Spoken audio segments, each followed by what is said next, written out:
Good morning, class 10 students. Welcome to my LOA channel. My name is Madhu Ahuja.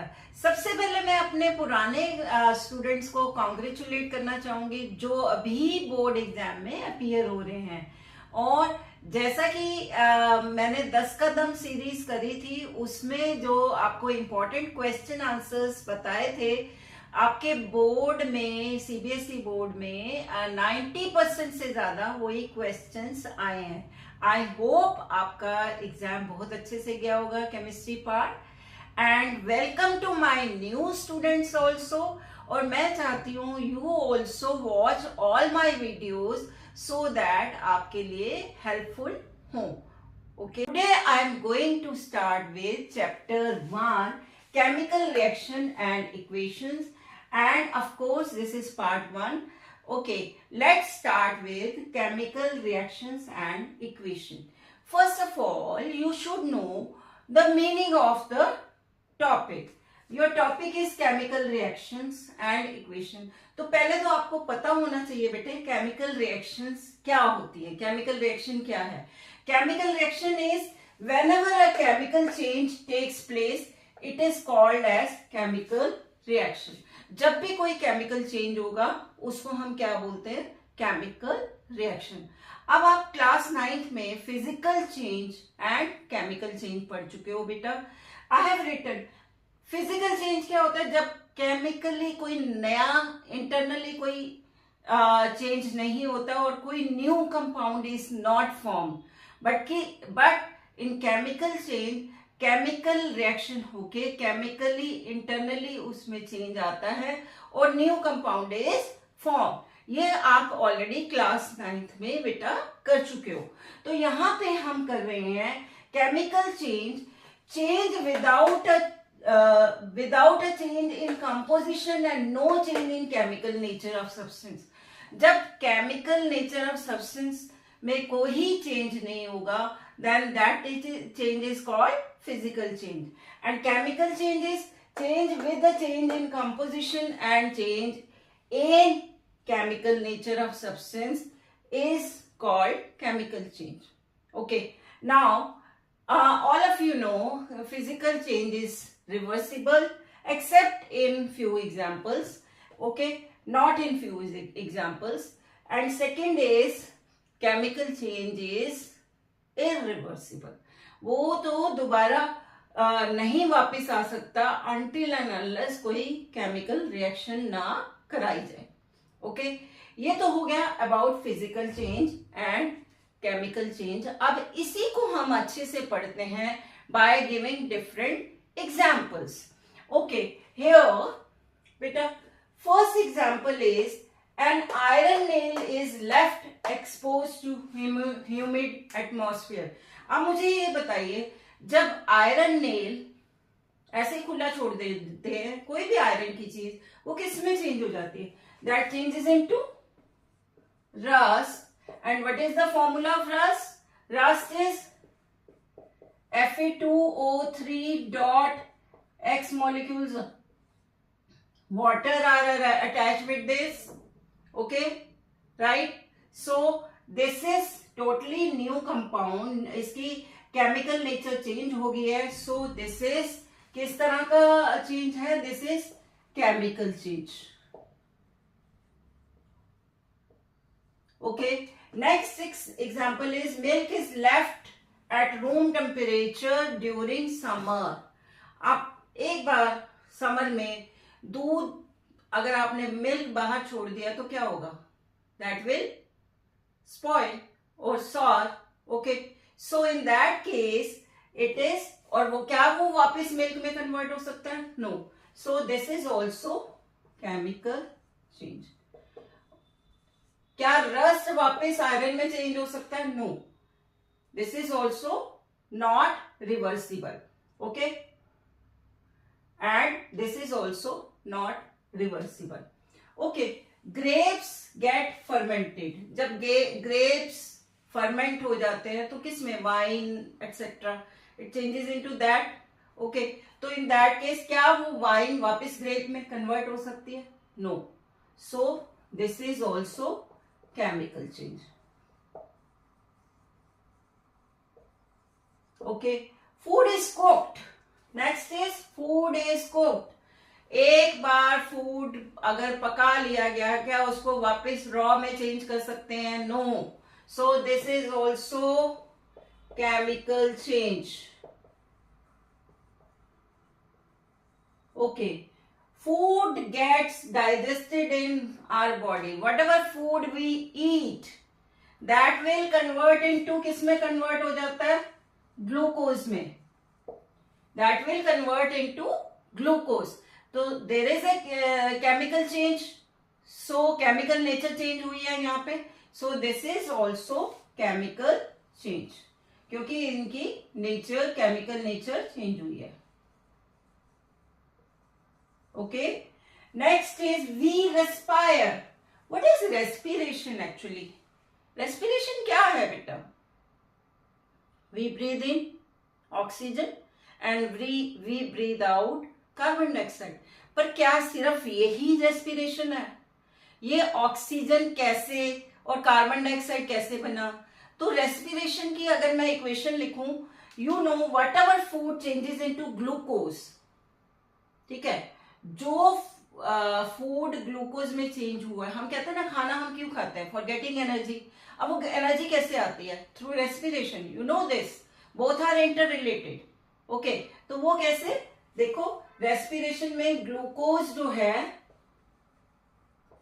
In the presence of oxygen, whatever we breathe in, हम जो breathe in करते हैं in the presence of oxygen, it will change into carbon dioxide, मतलब we breathe out carbon dioxide plus water and plus energy released, और वो energy काम आती है for doing different work.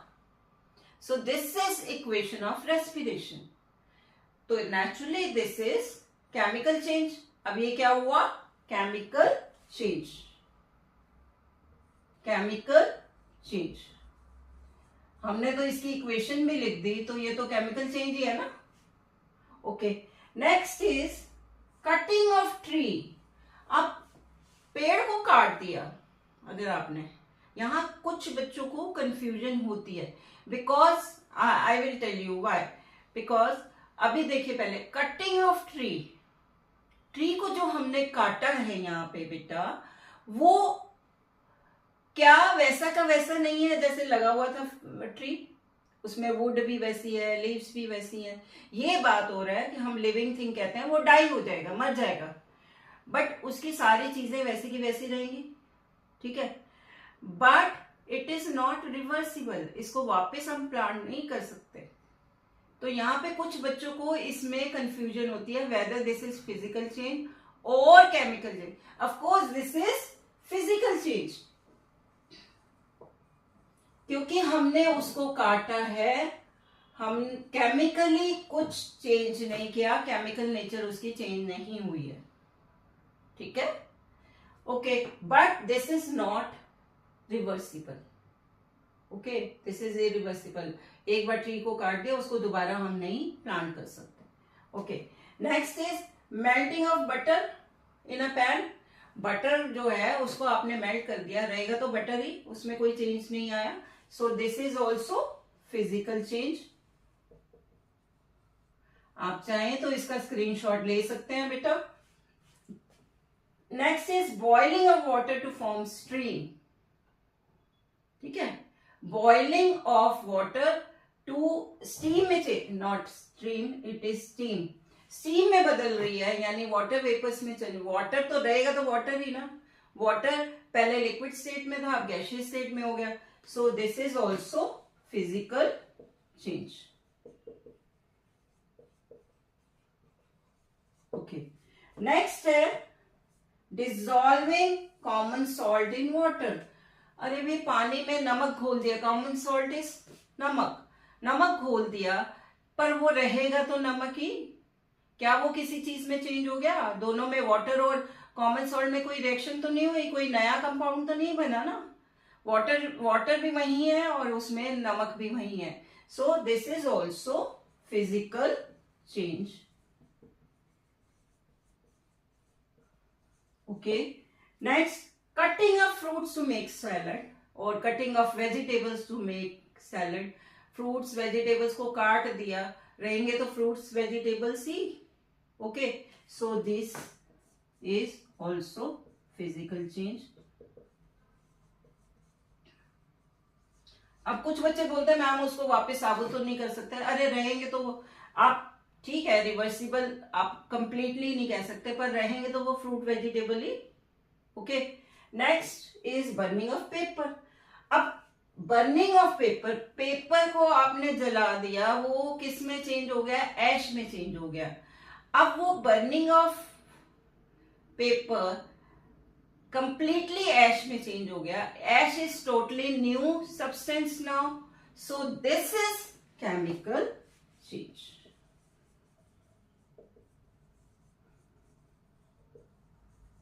Okay, growth of plant.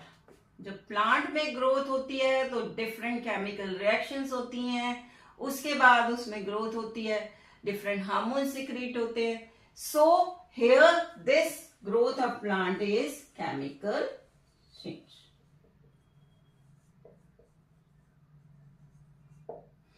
Burning of candle, this is very important बेटा, ध्यान से देखिए। burning of candle, कैंडल को जब हम बर्न करते हैं बेटा, यू नो दैट थोड़ी C small amount of wax जो है वो मेल्ट होके नीचे गिरती है, पर ज्यादा क्या है, जल जाती है। ठीक है, तो जो वैक्स बर्न हो गई, यू नो, जो वैक्स बर्न हो गई जिसने दैट कैंडल की फ्लेम को जलाने में हेल्प करी, वो तो हो गया केमिकल चेंज। बट जो वैक्स मेल्ट हो गई, that is a physical change. तो burning of candle is physical change and chemical change both. Okay, अब बेटा हमने अभी तक तो क्या समझा, केमिकल रिएक्शन क्या होती है। Okay, now let's study about characteristics of chemical reaction. हम कैसे पहचान करेंगे कि केमिकल रिएक्शन हुई है।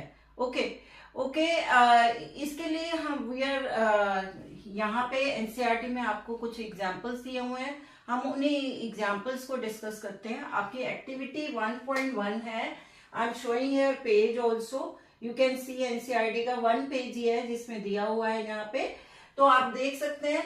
उसमें क्या लिखा हुआ है कि मैग्नीशियम रिबन लिया गया, उसको wrapped with the sand paper and after that उसको बर्न किया गया, and equation is not at all written in that, but I am writing here. But उसमें ये चीज लिखी हुई है कि it burns with dazzling white light.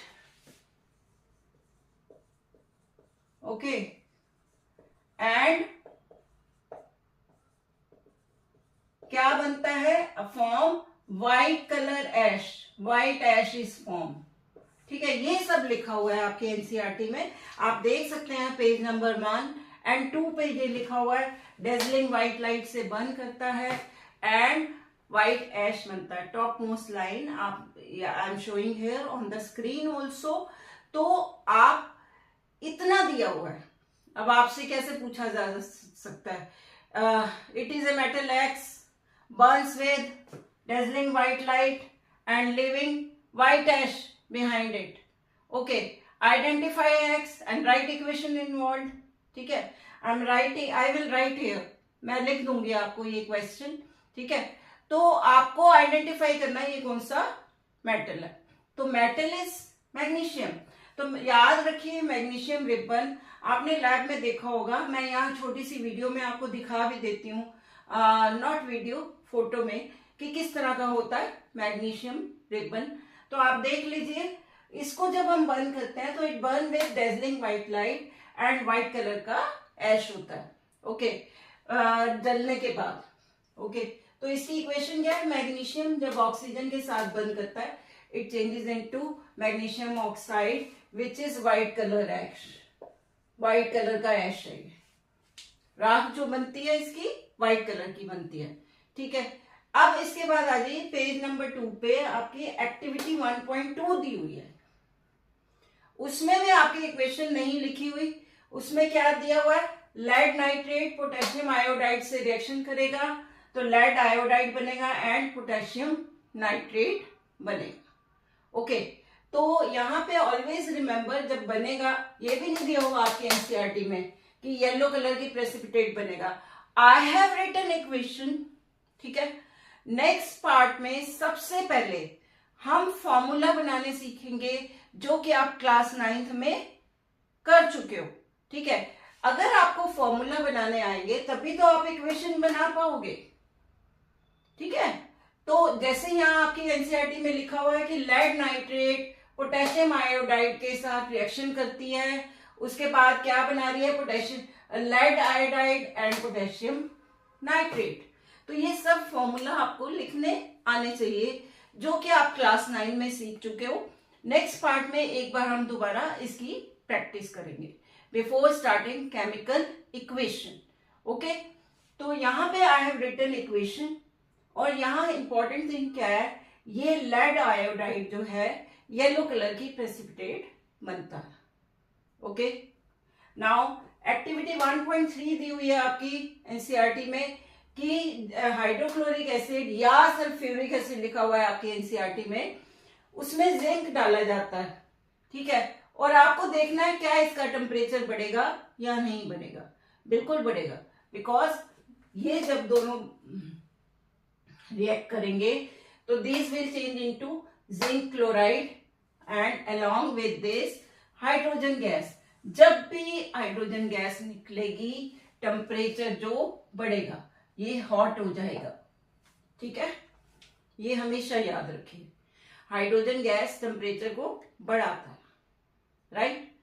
So what are the characteristics, आप लैब में कैसे पहचान करोगे कि कोई केमिकल रिएक्शन हुई है या नहीं हुई। आइदर चेंजिंग स्टेट, पहले वो सॉलिड स्टेट में था, अब किस में आ गया, लिक्विड में आ गया या गैस में आ गया, ठीक है। फिर चेंज इन कलर, उसका कलर चेंज हो गया। एवोल्यूशन ऑफ गैस, गैस निकल रही है, ठीक है। Change in temperature, temperature change हो रहा है। और fifth is also which is not given in your NCERT, formation of precipitate. अब प्रेसिपिटेट क्या होता है, what is precipitate? Precipitate is solid mass floating in a liquid. Floating in liquid on product side.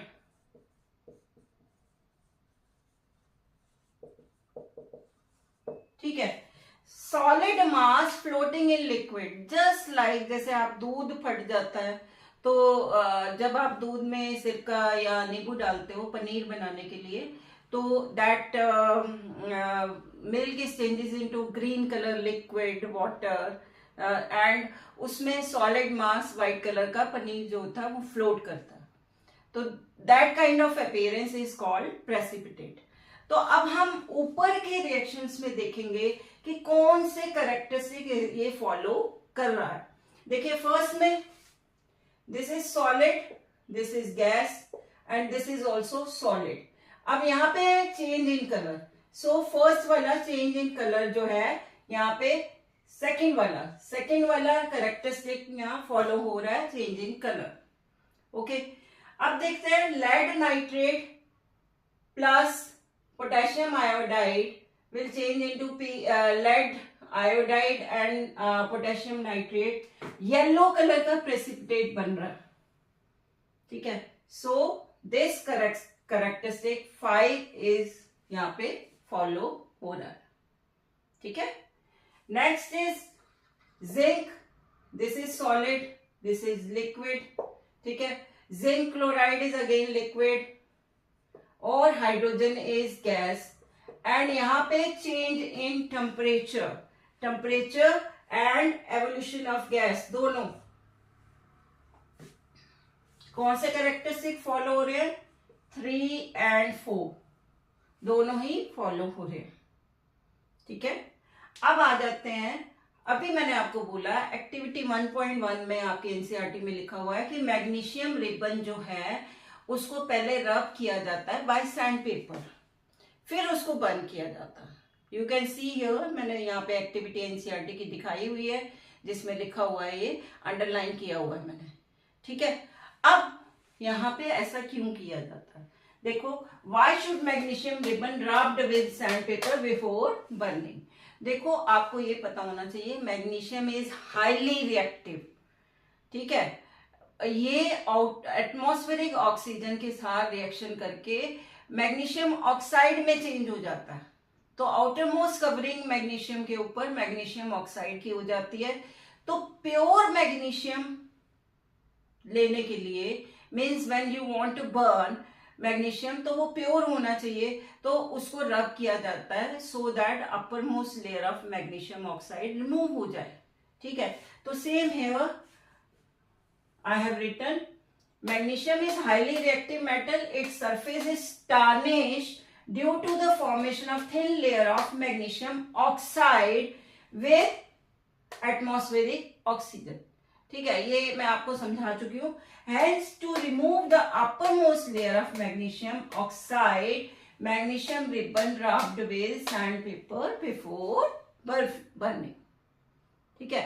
बाकी आपका metal x वाला जो मैं आपको बोल रही हूँ, it is a metal x when मैं इस तरह के, ये मैं जब चैप्टर एंड होगा इंपॉर्टेंट आपको दूंगी सारे बना के, उस समय हम करेंगे। साथ साथ आपको बता रही हूँ कि किस तरह का आ सकता है, ठीक है। इसके साथ हमारा पार्ट 1 ओवर हुआ। If you like my video then please like, share and subscribe. And next video में बेटा हम सबसे पहले फॉर्मूला बनाने की प्रैक्टिस करेंगे, फिर केमिकल इक्वेशन स्टार्ट करेंगे। Okay and bye.